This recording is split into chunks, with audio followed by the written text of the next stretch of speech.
Assalamualaikum warahmatullahi wabarakatuh. Halo teman-teman, kembali lagi di video aku di video learning journal Ina Yulistina. Nah, oke teman-teman, mungkin teman-teman nggak asing lagi ya dengan video learning journal ini. Pasti di video ini aku akan membahas tentang public speaking teman-teman. Jangan bosan ya teman-teman. Nah, jadi public speaking itu bukan cuma soal berani ngomong ya teman-teman, tapi gimana cara kita menyampaikan pesan supaya orang lain itu ngerti dan tertarik gitu dengan omongan kita. Nah, yang pertama kita harus kenal dulu dengan audiens. Ibaratnya jangan sampai kita ngomong serius ke orang yang pengennya santai. Kita harus tahu dulu nih mereka butuh apa, ngerti sejauh mana, dan apa yang bikin mereka tertarik gitu. Terus penguasaan materi itu sangat penting banget teman-teman. Nah, kalau kita paham apa yang kita sampaikan, otomatis kita jadi lebih percaya diri dan nggak gampang panik gitu kalau ditanya juga kayak gitu ya.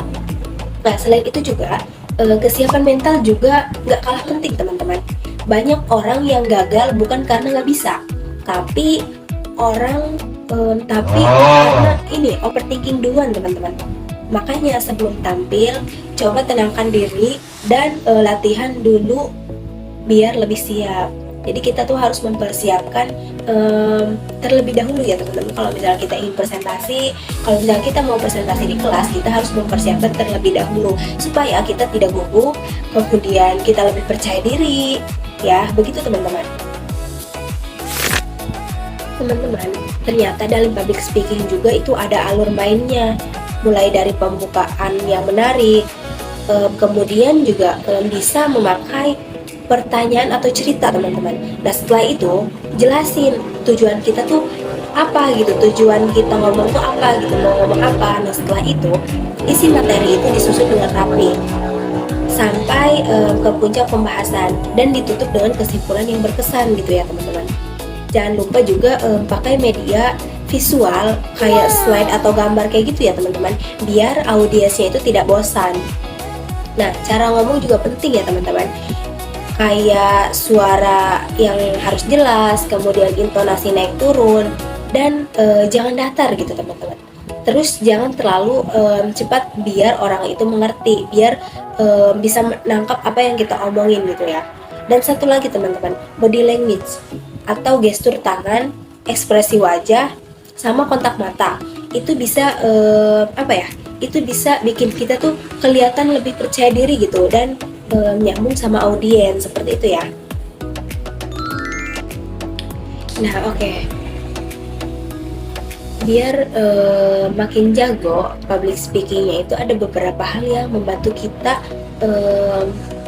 kelihatan jago gitu teman-teman dalam public speaking, kayak percaya diri, kemudian latihan terus menerus, jujur dalam menyampaikan materi atau jujur dalam menyampaikan apapun itu ya, dan peduli sama audiens.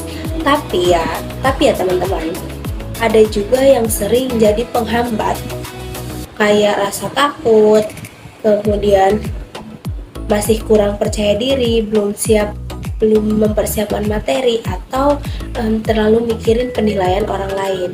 Nah, makanya kuncinya satu, latihan dan berani memulai. Nah, jadi public speaking itu bukan bakat, tapi skill yang bisa dipelajari. Semua orang itu bisa, asal mau belajar dan latihan.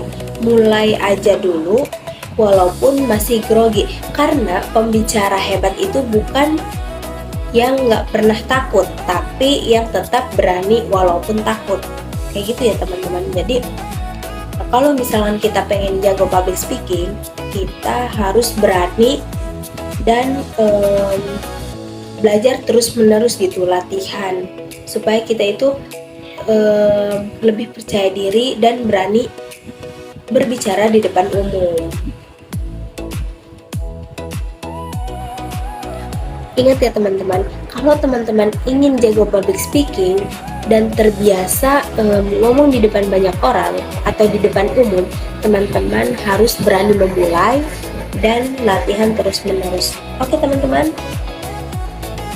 mungkin itu aja yang bisa aku sampaikan di hari ini. Terima kasih sudah menonton. Wassalamualaikum warahmatullahi wabarakatuh. Bye bye.